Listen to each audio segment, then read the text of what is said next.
For the past few weeks, I've found myself in a bit of a personal and professional crisis. You see, over the past 6 to 7 years, I've become quite good at recording and tracking my projects and actions. I've done it in various programs and notebooks. I practice ubiquitous capture, making sure I don't lose what could be the next great idea or the next thing I need to get done.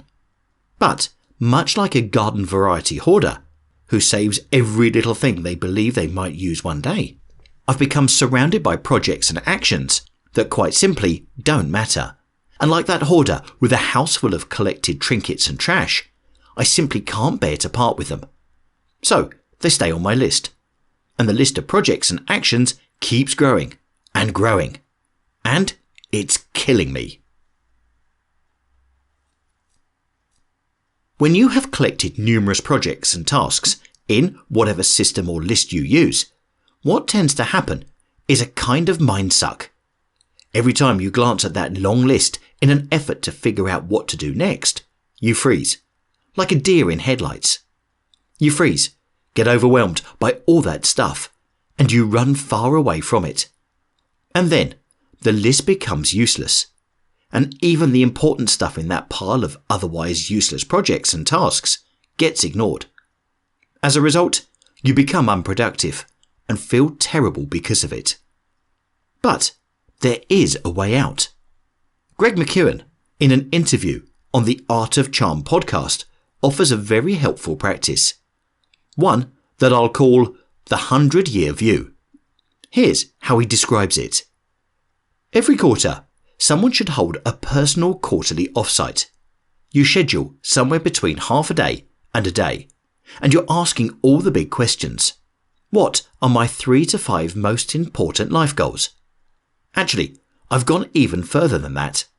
Sometimes I'm asking, what's my 3 to 500 year vision? What do I want my grandchildren's life to be like? What do I want their learning to have been? And when I can think in that very, very long-term perspective, it helps to distinguish between the vital few and the trivial many. A 100-year vision really pushes one to think clearly. There is something both simple and powerful in this practice. Transcendence.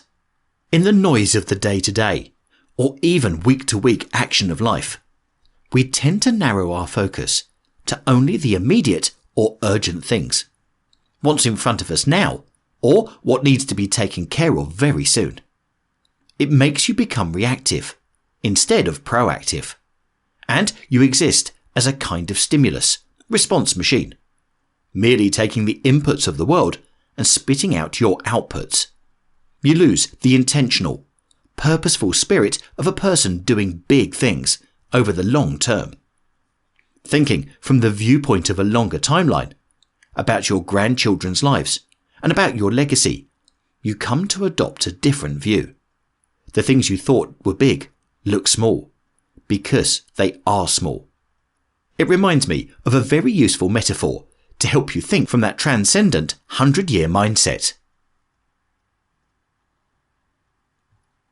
Have you ever gotten on a plane in a mad rush to get wherever you are going? The stresses and nagging things of your life just nipping at your heels. Then the plane takes off. You can't have your laptop open and your devices lose connectivity. It's just you and your thoughts. Then, with no devices to buzz at you, you look out the window. As the plane ascends, you can see people walking on sidewalks below, cars zooming quickly on the roads, and all of the activity of daily life.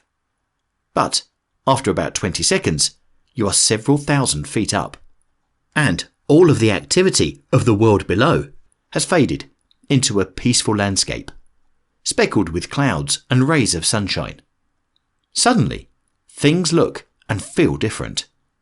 For me at least, my mind goes to a different place. I can take that longer view. I can ask the bigger questions and keep from getting distracted for long enough to really try to answer them. Since hearing McKeown's thoughts about adopting the 100-year view, I have mixed it in with my take-off metaphor to fashion a mental exercise to get me back in the right mindset day to day. When I have been putting out fires, answering emails, and none of my bigger projects have been getting the attention I know they need, I take a few seconds and do the following exercise. 1. Close my eyes. 2. Take 3 deep breaths. 3. Imagine myself in the airplane, taking off and looking out the window. 4.